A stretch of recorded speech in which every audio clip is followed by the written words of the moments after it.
கண்டாவளை பிரதேச செயலக பிரிவிலே கிட்டத்தட்ட 1300 குடும்பங்கள் மத்திய வகுப்பு காணிகளிலே 30 வருடங்களுக்கு மேலாக குடியேறி இருந்து இன்னும் காணி அனுமதி பத்திரம் பெற முடியாத ஒரு நெருக்கடியான நிலைமையில் இருக்கின்றார்.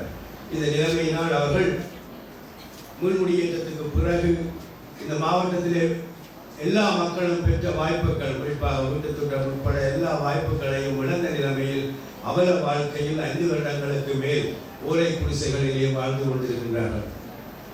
இந்த விடயம் தொடர்பாக நாங்கள் கடந்த 3 வருடங்களாக பல்வேறு முயற்சிகளை மேற்கொண்டிருக்கின்றோம். மாவட்ட செயலகம் மற்றும் பிரதேச செயலகம் மற்றும் மாகாண காணி ஆணையாளர் நாயகம் மற்றும் காணி ஆணையாளர் நாயகம் அலுவலகம் எல்லாம் மிகவும்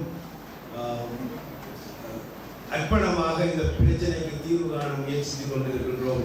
ஆனால் இது விரைவாக அரச காணிகளில் குடியேறியிருப்பவர்களின் பிரச்சனையை தீர்ப்பது போன்ற அல்ல, இது ஒரு கடினமான வேலையாக இருக்கின்றது. ஆகவே இந்த சந்தர்ப்பத்திலே காணி ஆணையாளர் நாயகம் அவர்களை இந்த விடயத்தில் இந்த மக்களின் மனிதாயமான நீண்டகால கோரிக்கையை நிறைவேற்ற வேண்டும் என்பதை நான் அவருக்கு வலியுறுத்த விரும்புகின்றேன். ஏனென்றால் அல்லது ஒரு பகுதி மக்கள், கிட்டத்தட்ட 4 கிராமங்களில் வாழும் 1300 குடும்பங்களைச் சேர்ந்த மக்கள் இந்த மீள்குடியேற்றத்துக்கு பிறகு எதுவுமே கிடைக்காதவர்களாக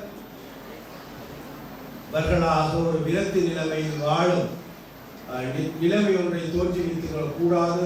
அபிவிருத்தி என்பதும் வாய்ப்புகள் என்பதும் எல்லா மக்களுக்கும் சம அடிப்படையில் கிடைக்க உறுதிப்படுத்த வேண்டிய பொறுப்பு எங்கள் எல்லோரிடம் இருக்கின்றது என்ற அடிப்படையில் அந்த மக்களுக்கும் அந்த காணி அனுமதி பத்திரங்களை நியாயமாக மத்திய வகுப்பு திட்ட காணிகளை அந்த 50-60 வருடங்களுக்கு முன்பு அரசிடம் இருந்து இனாமாகவும் பெற்றவர்கள் அந்த காணிகளை அபிவிருத்தி செய்யாமல் எங்கேயோ வெளியுலகில் வாழ்கின்றார்கள்.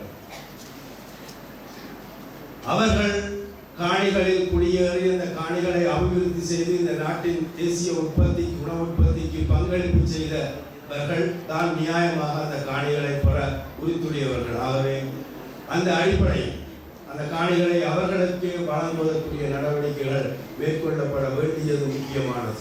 இந்த விடயத்தில் நாங்கள் காணி அமைச்சில் கடந்த 2 வருடங்களாக பல்வேறு சந்திப்புகளை செய்திருக்கின்றோம்.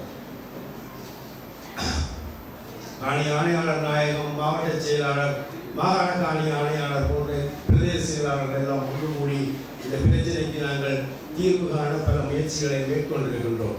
ஆக அந்த முயற்சிகள் தொடர்ந்து முன்னெடுக்கப்பட வேண்டும்.